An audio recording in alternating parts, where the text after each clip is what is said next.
Clemson is the best team in the ACC.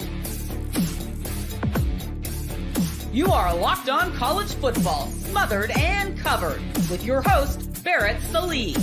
Your one-stop shop for everything college football. Part of the Locked On Podcast Network. Your team every day. Hey, welcome into the Tuesday edition of College Football Smothered and Covered. Appreciate you checking out the show. Don't forget to subscribe, share it with your friends, do all of that stuff. Let this show be known. If you don't subscribe and you don't give it a thumbs up and you don't share it, we don't get the viewership through YouTube's algorithm, through Apple's algorithm. So please do that. Today's show brought to you by FanDuel. You can start the season with a big NFL return on FanDuel. New customers can place a $5 bet, and they'll give you $150 in bonus bets. That's guaranteed. $150 in bonus bets with your first $5 bet. Visit FanDuel.com to get started. It is Tuesday, and that means it's Fan Q&A day. Got a couple questions from fans that I am very excited to answer. Also, one from the subtext group. You can subscribe to the subtext group right below. So we will give preferential treatment to those who sign up for that. It is also Tell the Truth Tuesday. So we're going to tell the truth about some things that you might not be thinking about. Tell the Truth Tuesday. Football programs have it. We might as well have it here on the show. And the first truth that we are going to get to on Tell the Truth Tuesday involves the Clemson Tigers. Everybody in the ACC is talking about Miami. And look, I get it. Miami has been phenomenal at times. And that disclaimer is what's most important. I'll be honest. I was watching the Florida State game on Saturday. Miami looked average at best.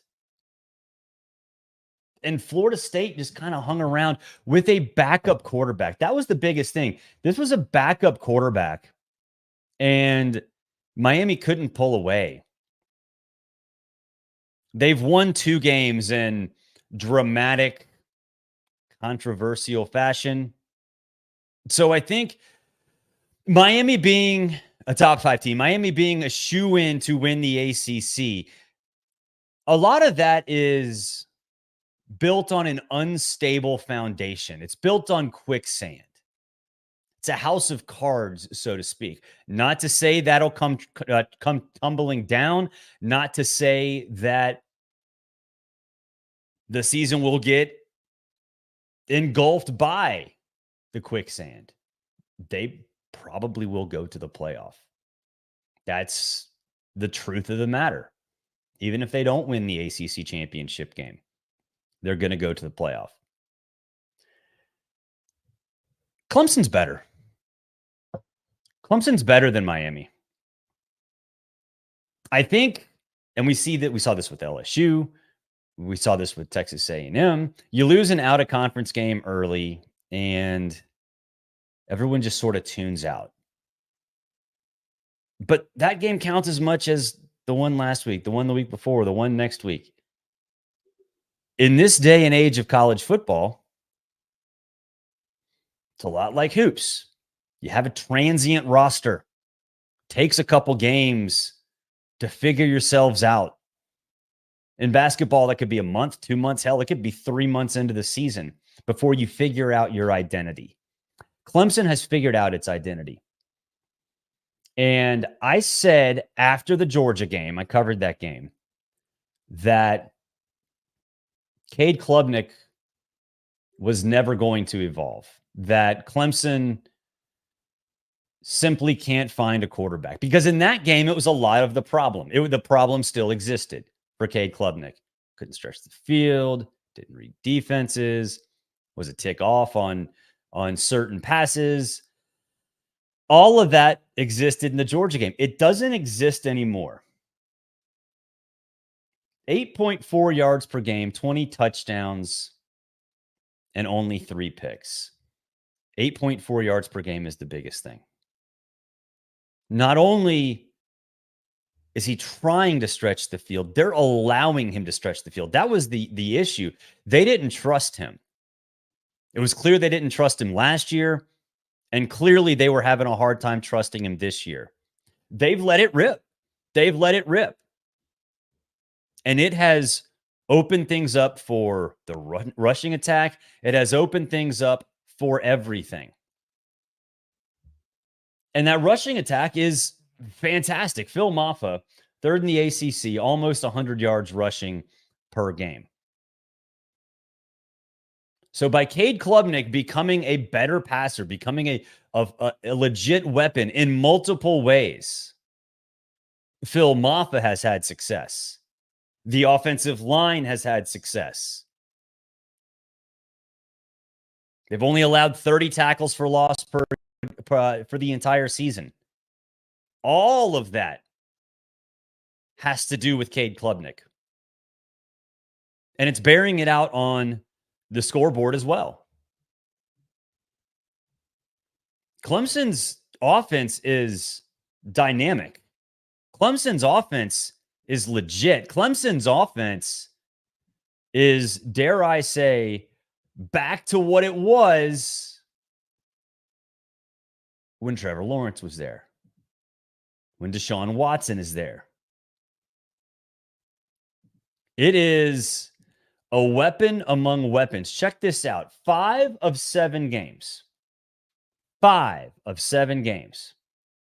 They've been over the 40. Well, I should say 5 of 7 games, 40 or more points. Not over the 40-point mark. 40 or more points. That matters. Now, I know we can say competition, blah, blah, blah, blah, blah, blah, blah, blah, blah. By the end of the season, nobody's played anybody. That's just how college football works. It's a stupid argument. If that's your immediate thought, dig a little deeper. Got to get some coffee because it was an early morning.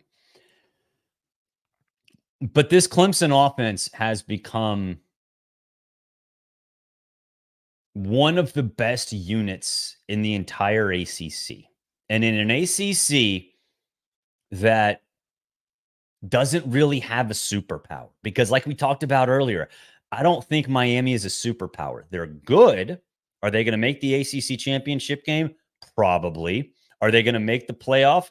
Probably. Are they a team that can make the playoff and actually win it? My answer is I don't think so. My answer for Clemson is probably okay, we'll see, but more than Miami. Because they're evolving. Because they've transformed themselves from what we saw in Mercedes-Benz Stadium, which was same old Clemson, afraid to let Cade Klubnik stretch the field, coaching around the quarterback. They've evolved from that to running through the quarterback, letting Cade be everything you thought he could be. And I've talked to some folks in around that program, and the consensus is that Cade is kind of like Josh Dobbs. If you remember Josh Dobbs, I'm not talking about talent or win or anything else. It took a lot for Josh Dobbs to win the Tennessee job because he was a gamer. Practices were not sexy. Practices were a little bit of a problem. You put him in the game, you let him loose, and things happen. Things happen. So that is number 1 in Tell the Truth Tuesday. We're going to go to another team in the ACC, SMU. Folks, I got to tell you, Rhett Lashley's been on this show. I think he's a great coach. I actually talked to him after the game last week with Duke and I asked him how many years he aged during that game, and he said 15. And I thought it'd honestly be more because They had 6 turnovers and still won. That was remarkable. But folks, let me tell you, tell the truth Tuesday, SMU is probably going to make the college football playoff because they have a chance at Gerald J. Ford Stadium in Dallas this week to take care of Pitt. Now, I know folks are going to say, oh, I don't know about Pitt. Eli Holstein's got some issues, but Pitt's strong in the eyes of the committee. I'm not saying they're a great team. If you think they're not, fine. We can have that discussion all day long. But in the eyes of the selection committee, Pitt is a top 20 team. Pitt is a good win, a quality win. They've got to win at Louisville, which Louisville, whatever, but they're a top 25 team right now. They beat Pitt. SMU beats Pitt. Bye week, Boston College at Virginia, Cal. They're going to be a one-loss team going into championship weekend. Now, just got done talking about Clemson. We talked about Miami.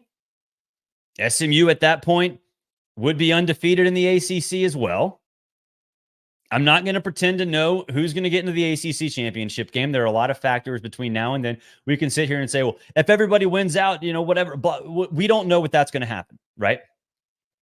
So let's just say that they're going to be undefeated in the ACC, along with probably, I think Clemson, I think Miami too. At that point, it doesn't matter. SMU is going to the college football playoff. Time to wrap your arms around it. In fact, I think there'll be 3 teams from the ACC. If I had to guess right now, there will be 3 teams in the ACC in the college football playoff, which before the season I thought too, Florida State and Clemson. So it's not that crazy. I also thought there'd be 5 SEC teams.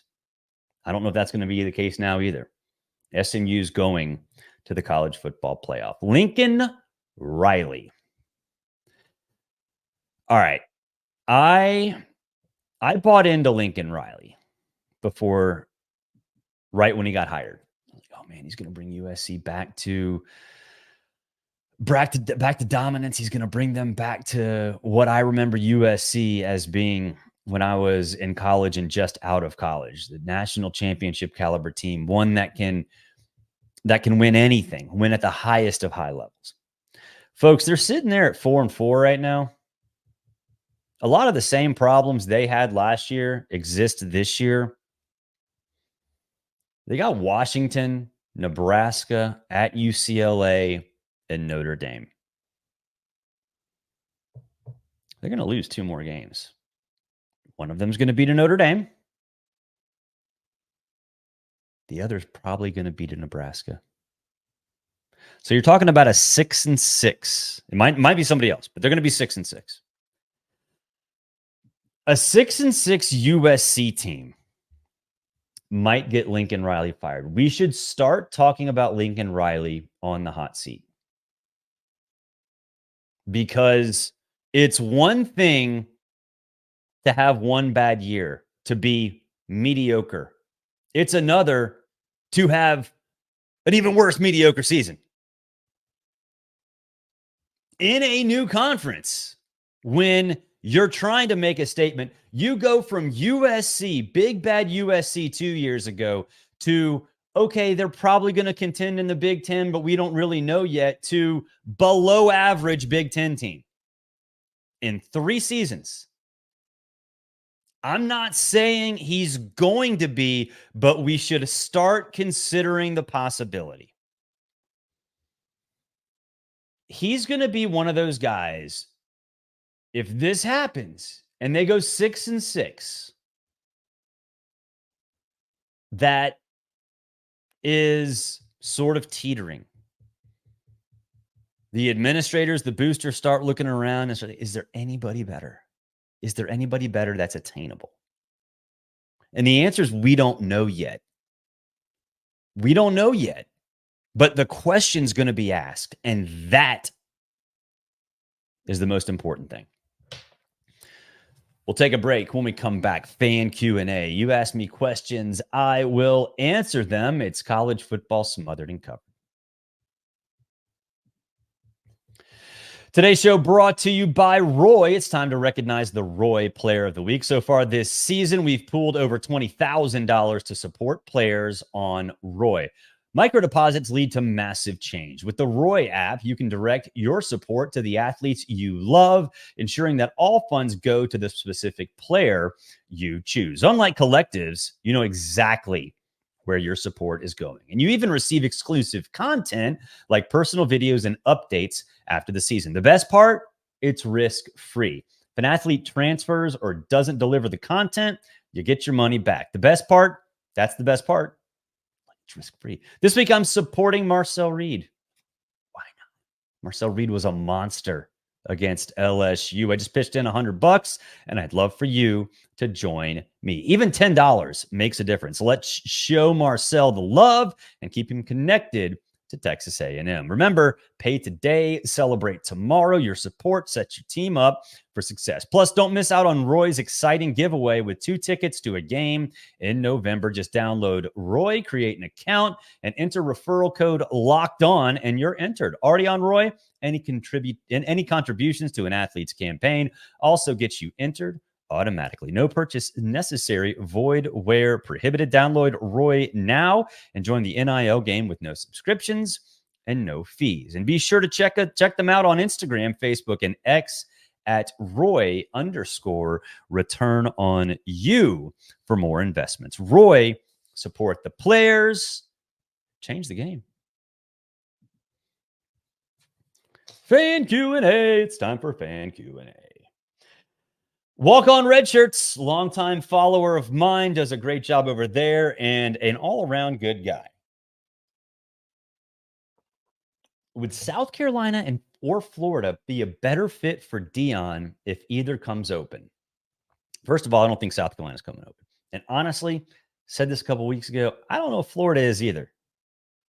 South Carolina is not. I don't know if Florida is either. But let's just play out this hypothetical situation. It's Florida, and it's not just because of his Florida ties, specifically his Florida State ties. It's because he would bring that wow factor, right? He would get Florida boosters who are craving anything. He'd give them hope. He'd give them money. More importantly, they'd give him money, a lot of it. Now, I know what you're going to say. You're going to say, why would he go to Florida when he went to Florida State? I'm not going to pretend to know Deion. I've met him a couple times, once when I was a kid and once when I was just out of college, when I was doing some stuff regionally here in Atlanta for a regional sports network.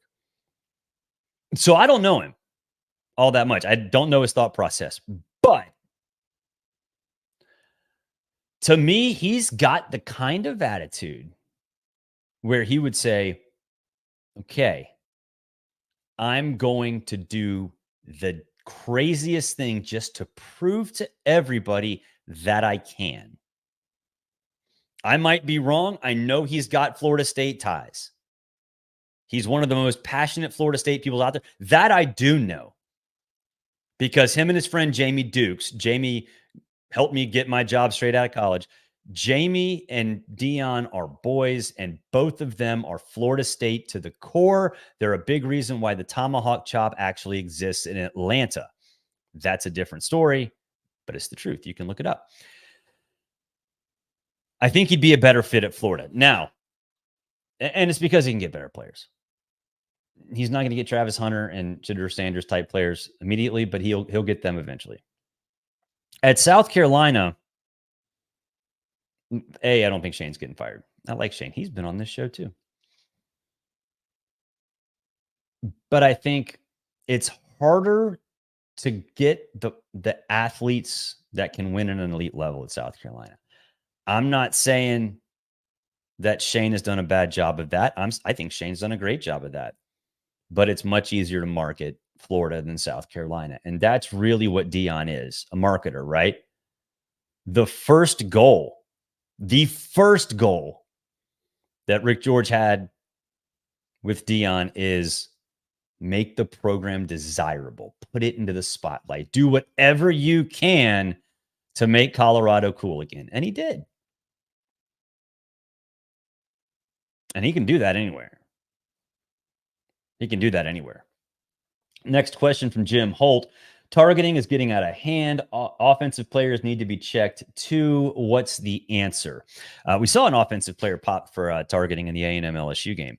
I've long said that needs to happen. Jamison Williams, when he was at Alabama, got popped for that as well. It should happen more often because offensive players feel absolutely no threat to doing it. It's the same thing with face masks, right? Offensive players stiff arm all the time. They squeeze a little bit, and in the midst of that stiff arm probably should be called for a face mask. It never happens, just as it never happens for targeting for offensive players. It should, but what sells tickets? What drives ratings? Offense. That will never be discussed as the reason, but it is the reason. All right. Now, as far as targeting goes,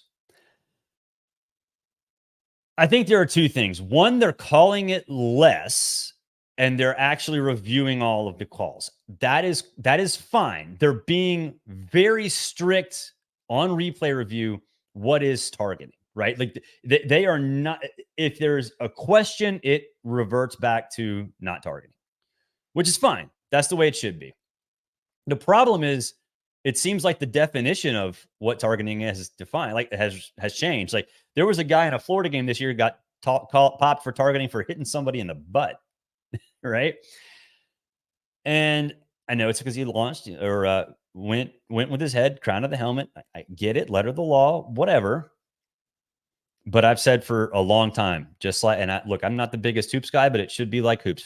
Targeting 1, targeting 2. Targeting 2. You go out head hunting, hell yeah, you should be kicked out of the game. Hell yeah, you should be assessed 15 yards penalty. Absolutely. You go head hunting, you should get the weight of the college football officiating world put down on you. Targeting 1 should be, in my mind, okay, if you want to make it 15 yards, fine. I would say 10, because generally speaking, incidental targeting is not that dangerous, right? It's dangerous, but if it's an accidental hit, it's an accidental hit. You know, it's not going to be as violent. So you want to make it 10 yards? Fine. I'm fine with that. I think that's what should happen. It's not going to happen. Why is it not going to happen? Because it makes sense. And in our world of college football, if it makes sense, that means it's never going to happen. God, I love our beautifully dysfunctional sport.